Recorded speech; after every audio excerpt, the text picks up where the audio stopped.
네, 여러분의 희망찬 새해 맞이 프로젝트 은행거래 당잠사입니다. 당신이 잠든 사이 전해진 소식들 확인해 보시죠. 그 새해 맞아서 대체 공휴일로 뉴욕 증시는 간밤 문을 열진 않았습니다. 휴장이었고요.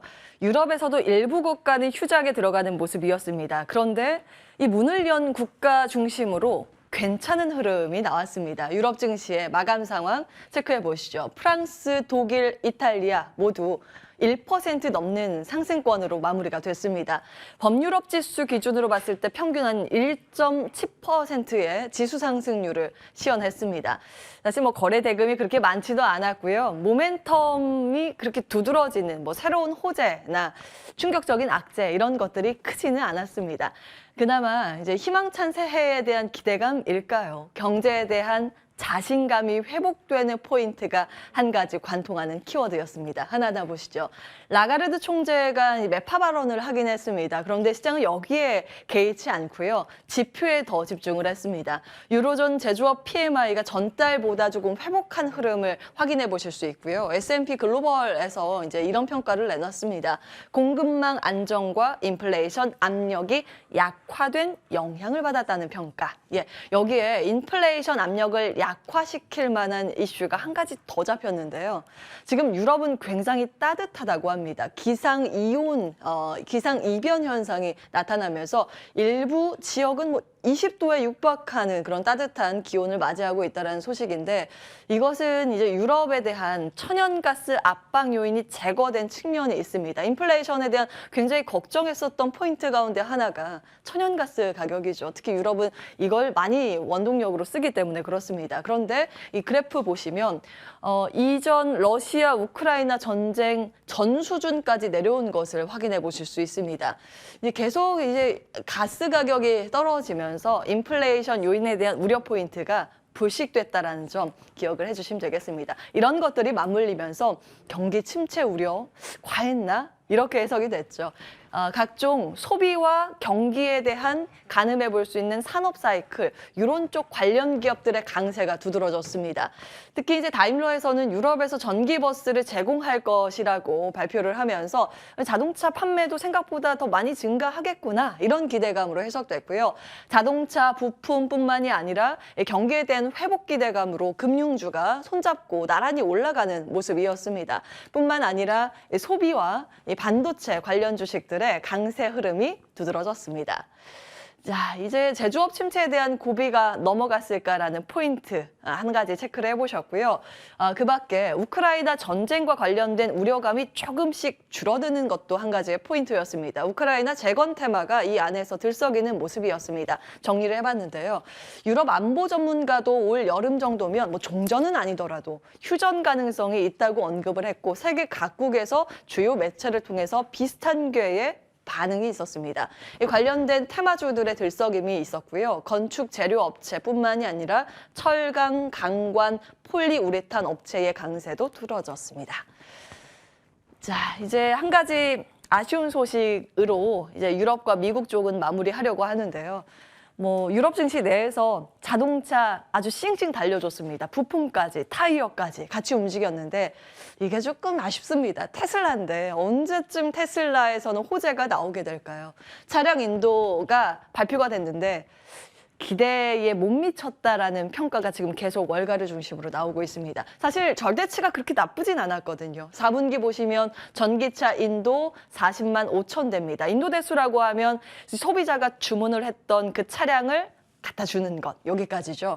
그런데 이게 예상보다 좀 낮게 나왔습니다. 전기차 수요가 둔화된 영향, 물류 문제 등의 타격을 받았다고 로이터 통신에서는 보도하고 있는데요. 이 연간 기준으로 봤을 때는 작년 인도 대수 보면 그 전년 같은 기간보다 40% 성장한 것을 확인해 보실 수 있습니다. 생산은 47%의 성장이었는데요. 사실 이 정도 성장도 나쁘진 않았지만 당초에 머스크가 이제 가이던스 목표치로 제시했던 게 50% 성장이었거든요. 여기에는 못 미치기 때문에 이런 안 좋은 평가가 나옵니다. 파격 할인 행사를 했는데 자체 목표치 미달했다고? 이거 수요가 안 좋은 거 아닌가? 이런 혹평이 나오고 있어서 유럽 증시의 자동차의 상승세를 이게 어느 정도 상쇄시킬지 여부는 좀 따져보셔야겠습니다. 자, 자리 옮겨서 국내 증시와 관련된 이슈들도 체크해 보도록 하겠습니다. 뭐 어제 상대적으로 우리나라 증시가 너무 아쉬웠죠.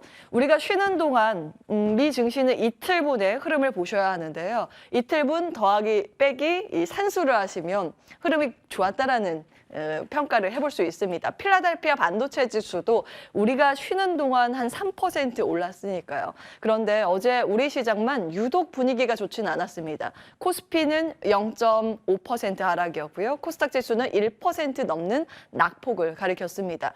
특히 이제 기관의 매도 물량이 거셌죠. 사실상 기관이 이 지수를 다 뺐다고 해도 무방할 정도입니다. 코스피에서 2,600억 원 이상의 매도 우위 기관 쪽에서 다 나왔습니다.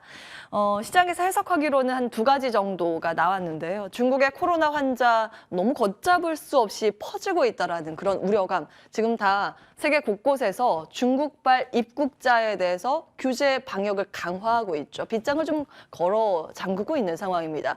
이건 지난주에 사실 말씀드렸던 내용이고요. 러시아에서 또 연말연시에 4일 연속 키이우 공습을 이어가면서 사망자가 나왔다는 이제 매크로에 대한 우려감을 자극할 만한 포인트가 있었습니다. 그리고 한켠에서는 이 우려감도 지금 제시를 하고 있는데요. 수급에 대한 노이즈입니다. 보시면 올해 들어서 이제 새해 들어서는 그 이전에 코스피 급락하고 연저점 깼을 때 가동됐던 증시 안정 대책이 이제 끝났다. 이런 내용입니다.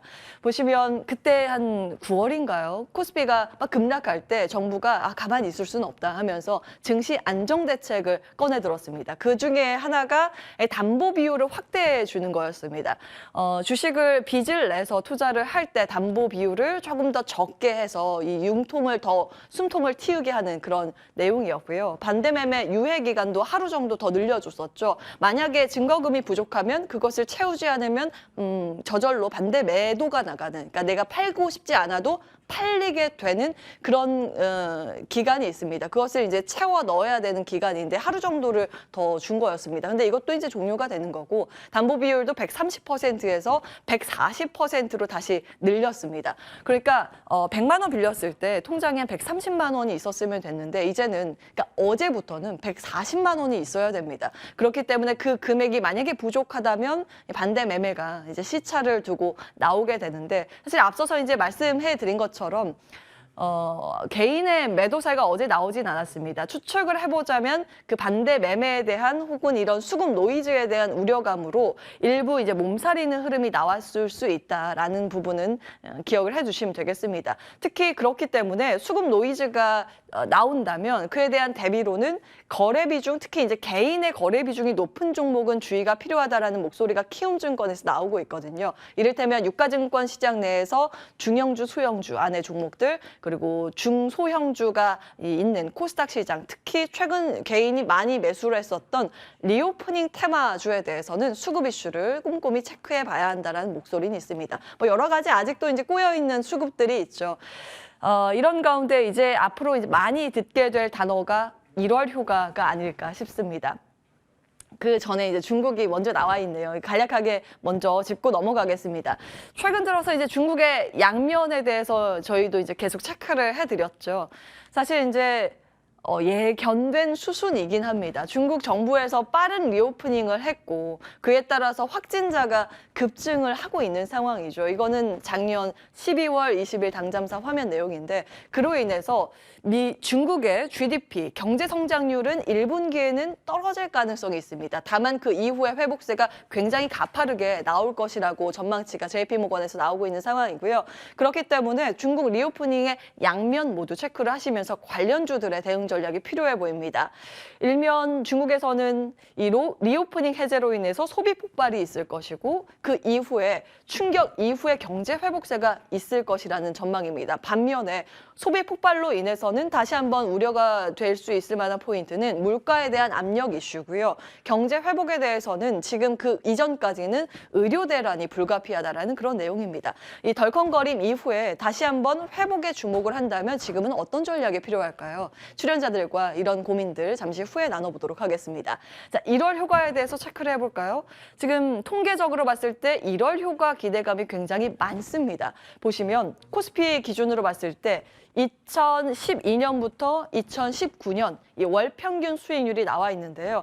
1월이 확실히 압도적으로 수익률이 높았습니다. 1.9%의 이 수익률이 나왔습니다. 다른 월 대비했을 때 굉장히 양호한 표정이죠. 다만 시계열을 늘려서 2000년부터 따져봤을 때 수익률은 0.49%로 쭉 내려갑니다. 1월 휴가라고 하면 다른 달보다 이 수익률이 더 나아야 되는데 다른 달과 비교해 볼까요? 다른 4월이나 11월에 수익률이 훨씬 더 높다는 것을 확인해 보실 수 있습니다. 1.5에서 한 2%의 수익률이 다른 달에서 나왔다는 걸 보실 수 있습니다. 결국에 계산 시기에 따라서 이 편차가 크기 때문에 통계적 유의성이 감소하다는 것을 확인해 보실 수 있습니다.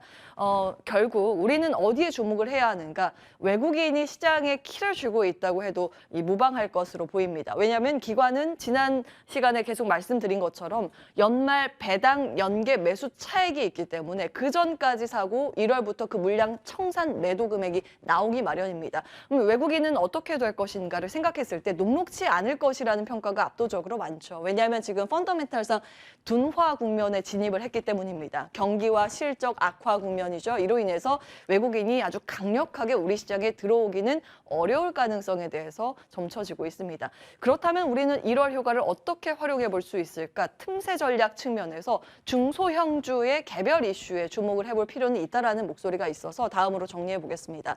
코스닥 지수를 보시면 2000년부터 1월 평균 수익률이 높다라는 걸 확인해 보실 수 있는데요. 이 파랑 막대가 코스피의 수익률이고 이 회색 막대가 코스닥 지수의 수익률입니다. 압도적으로 1월 효과는 코스닥 지수에서 확인을 해보실 수가 있습니다.